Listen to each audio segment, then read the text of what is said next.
Hello everyone, hope you're doing good, hope you're doing great wherever you are. And I'm here today for us to talk about the creative mind. The creative mind. And what is the creative mind? Well, in my view, creative mind is where we are all immersed in, from which all possibilities coexist, and that we can always tap into when we allow ourselves to get into that space. There is not a space, but it's a metaphor for that, where all ideas are stored, are available, which also includes solutions for things, which also includes anything that we have created in our lives or that we experience. It was first imagined by someone who was able to tap into that and bring that into manifestation.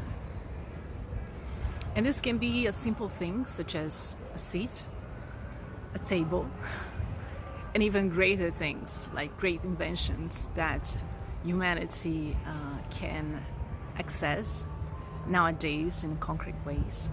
But that was first an idea that someone was able to tap into.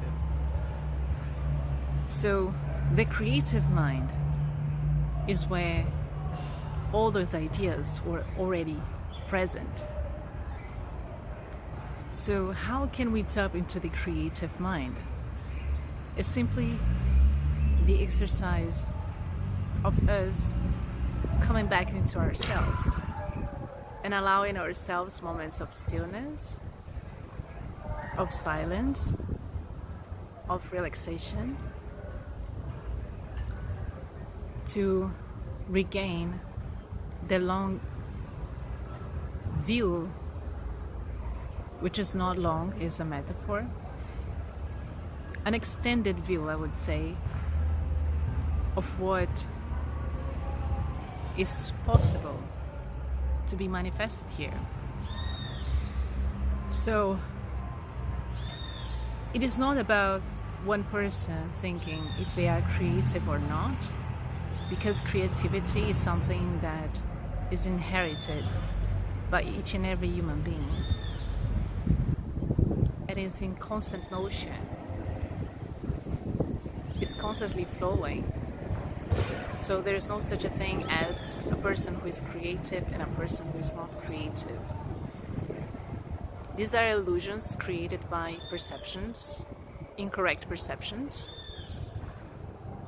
And those perceptions is what creates a lot of limitations in how we experience our personal creativity.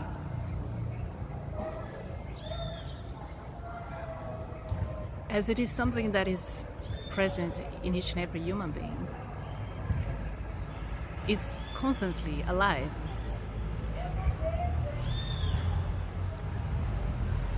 There's no beginning and end to that. So if you think that there's a beginning and an end to that, you can make a piece of art and have those maybe perceptions after you finish it. It's like, oh my God, how can I do something else now? Yeah? How can I do another piece of art that I feel astonished once it comes into fruition? If you're in this constant flow, there's no such a thing as being stuck. These are all limitations of the mind that the mind creates, not the creative mind, the bigger one, but those that were created by our own thoughts or those that we absorbed from the environment. And they are not real, which means that you can shift that at any point in time, that you can regain your ability to just be present, and in your presence create anything. So who is creating in the first place? Is it your personality? No, it's not. It's not your personality. But it is through your personality that everything comes alive. So, at a personal level, also in a collective level. So what are we creating individually and collectively? Are we trusting this abundance of ideas, of solutions, of inner resources? Or are we allowing ourselves to be limited by perceptions, thinking that there is a lack of something? Nothing is lacking. There's no lack of any kind.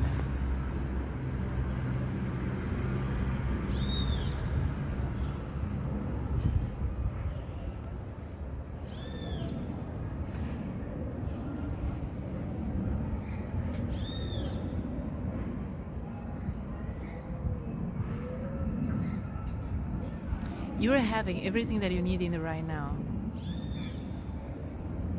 Even though it might seem that you don't, you have. You have your intelligence. You have your capacity to mobilize your emotions into a direction.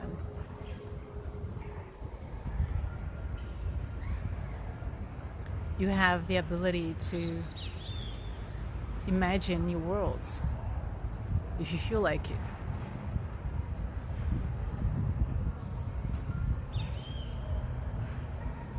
You can create, recreate, undo, uncreate, if there is a word for that. Anything.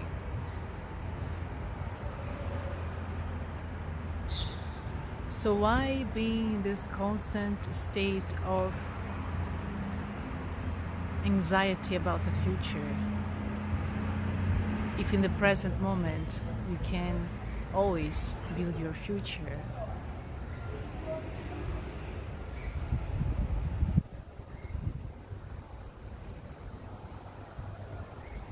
It's in the making. And it can be brilliant.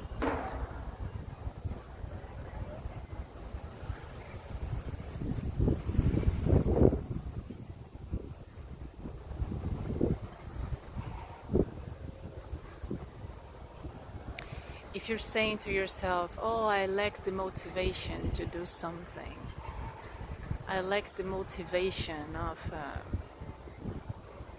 having things done, is it real lack of motivation? Or is it that what you're being called to at this point in time, you are not following that? You're not listening to that. Because every time that you do something that is a real priority for you, you do that spontaneously. No one has to remind you, oh, you must do that.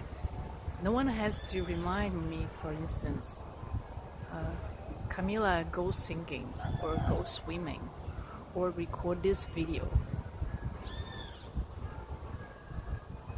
I do this because it's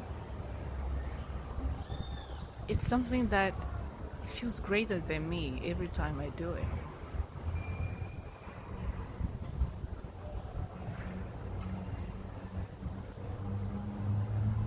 Because it is.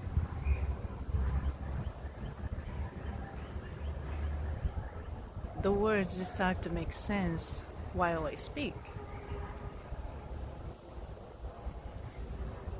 It's not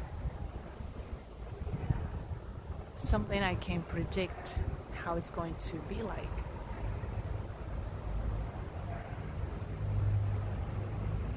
But in the process of making and doing things,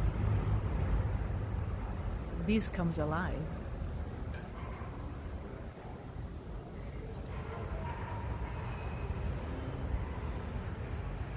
So what are your priorities? Are your priorities yours? Or are you following the priorities of what other people think the priorities should be? And because you are following them, then you are misaligning yourself with what you're calling you to do in the right now. That is more and far more important to you.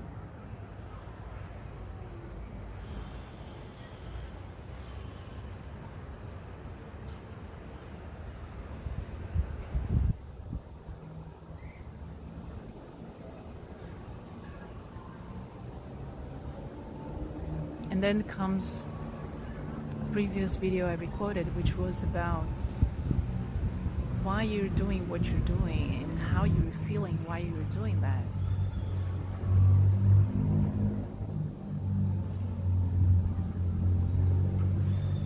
Some people may look at you taking care of your priorities and they may say that that's not important. It's their personal view. It's their perceptions. Maybe they are being guided to do other things, and they not necessarily may understand why you're doing what you're doing. But do you need them to know why? And even if you say, why should you care if they understand or not? It has to make sense within you first. And those who resonate with that, they come along. So it's not about if someone around you is listening to. Those that are open and connected to what you're bringing, they come along.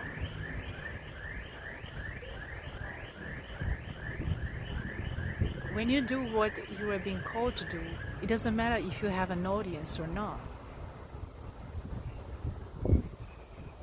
Because you are being seen anyway. Because you are seeing yourself. You are witnessing yourself.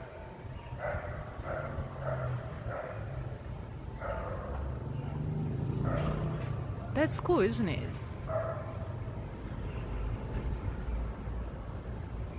Just to give an example of this video I'm recording and you are watching. It doesn't matter if it's one person who is watching it, or 1,000, or 10,000, or 1,000,000. I would be doing this video anyway. And why? Because this matters to me. It's what I'm being called to do. Because those ideas, they want to come through me. Right? Because I'm open to that. Because you are open to listen. Because you're open to your inner calling. Because if you weren't, maybe you wouldn't be watching this video. You see, we are constantly reminding ourselves and each other of what the heck we're doing here.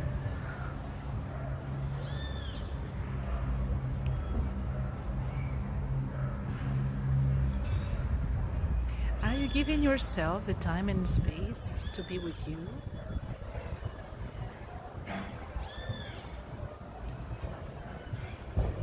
Are you allowing yourself to be you while you interact with other people? Are you giving the space for other people to express themselves the way that they want to be.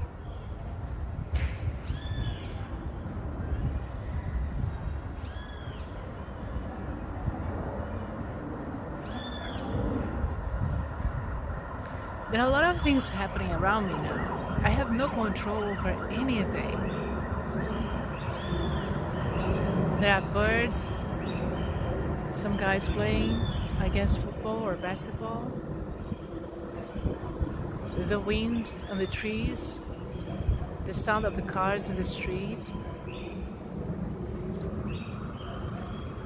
A baby was crying, continues crying. A dog is barking. There's a lot going on. But why should I disconnect myself from my inner stillness because of all this? Isn't it a great exercise? I love that.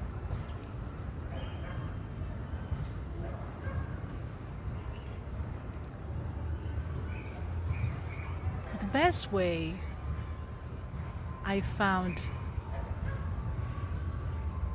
while meditating, to meditate, was acceptance of any kind of noise around, without pushing away or saying, oh, I cannot meditate because of all those noises around me. It's like, no. There's always a lot of life happening while you're meditating. So why should I push away the sounds if they coexist?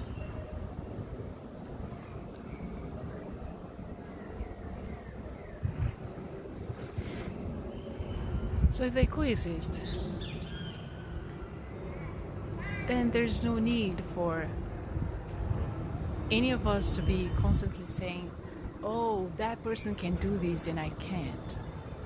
Or that situation may happen to that person and not with me. The comparisons, they make no sense because each person, each thing has its own rhythms. Sometimes when someone is sleeping, the other person is super active. And thank goodness it's like that. Imagine if the whole world would be in crisis simultaneously. Someone might be in a huge life crisis right now within themselves. And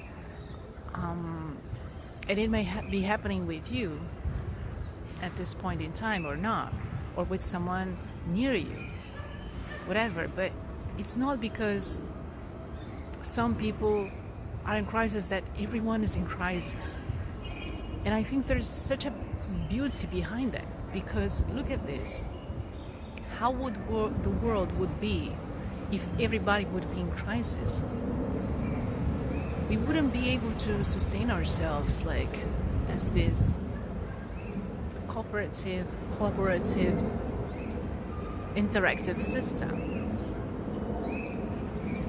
So at this point in time, I'm pretty sure that someone on Earth is going through ego death, right? When they recognize themselves completely in an ego state in which things that they have believed to be no longer seems to resonate.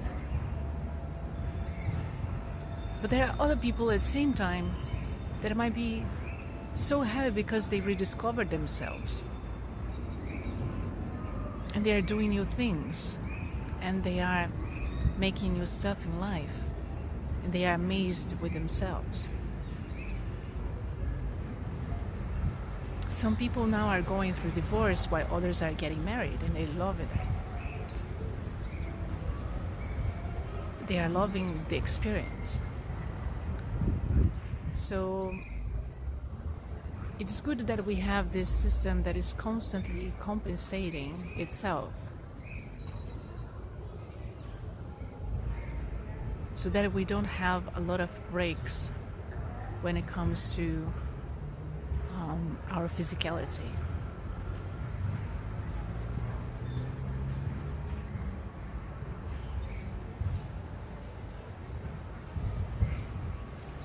How could we support each other if everyone would be in a crisis simultaneously? And how would we grow without assessing or reassessing what we went through that maybe was challenging, so that we could access new heights in our personal lives? Sometimes crisis is necessary. It's like literally removing from the box what is no longer working. It's not even about going outside of the box. Sometimes I even ask myself if this box actually exists. Or is it a product of our own creation? Anyway, we can create a lot of stuff in different ways. And by the way, I will be releasing this week. It's an audio class on how you can improve the quality of your sleep and how you can harness this period of sleeping to access new things. So I think it's gonna be on Wednesday. So check out in the description box. Video had to be stopped briefly, but coming back, always remind yourself that you can always tap into this innate ability of being in tune with creative mind. In everything you do, when you interact with people, just be you.